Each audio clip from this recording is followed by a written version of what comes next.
TV serial तुमसे तुम तक का आने वाला ट्रैक अब तक का सबसे खतरनाक और चौंकाने वाला मोड़ लेने वाला है। कहानी उस पल से शुरू होती है जब वर्धन, सिमन और अनु एक साथ बैठकर सीसीटीवी फुटेज देखते हैं। स्क्रीन पर जो दिखाई देता है वह किसी बुरे सपने से कम नहीं होता। फुटेज में साफ साफ दिख रहा होता है कि कैसे रघुपति बेहद ही घिनौनी हरकत करता है। वह अनु के लिए बनाए गए शरबत में चोरी छिपे शराब मिला रहा होता है, वो भी देसी ठर्रा। यह नज़ारा देखकर तीनों के पैरों तले ज़मीन खिसक जाती है। अनु की हालत तो जैसे सुन्न हो जाती है, वहीं वर्धन और सिमन के चेहरे पर गुस्सा और नफरत साफ झलकने लगती है। अब तक जो रघुपति खुद को मासूम और भरोसेमंद दिखाता आया था, उसका असली चेहरा सबके सामने बेनकाब हो चुका होता है। यह सिर्फ एक साजिश नहीं थी, बल्कि अनु की जिंदगी और इससे खेलने की खतरनाक कोशिश थी।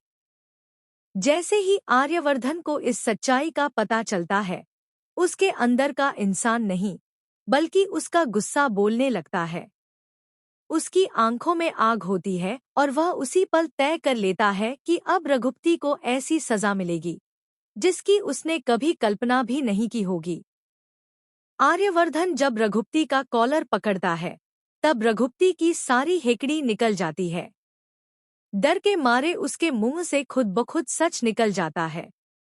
वह कांपती आवाज में कह देता है कि यह सब उसने मीरा मैम के कहने पर किया था।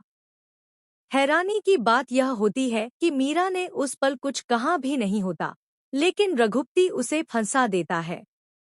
दरअसल मीरा ने खुद ही अपनी ऐसी छवि बना ली है कि अब अगर अनु के साथ कुछ भी गलत होता है, तो सबसे पहला शक उसी पर जाता है।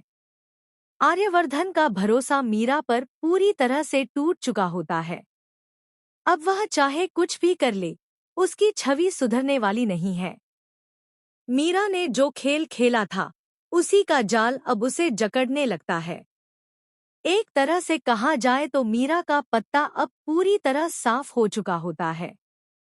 आर्यवर्धन के मन में यह बात बैठ जाती है कि अनु को नुकसान पहुंचाने वालों की लिस्ट में मीरा और रघुपति सबसे ऊपर हैं। इसी बीच कहानी एक और खतरनाक मोड़ लेती है। नशे की हालत में अनु अपने दिल में दबा हुआ दर्द बाहर निकालने लगती है। वह आर्यवर्धन के सामने चिल्ला चिल्लाकर अपनी भावनाएं कहने वाली होती है। उसकी आवाज में टूटन, दर्द और बेपसी साफ सुनाई दे रही होती।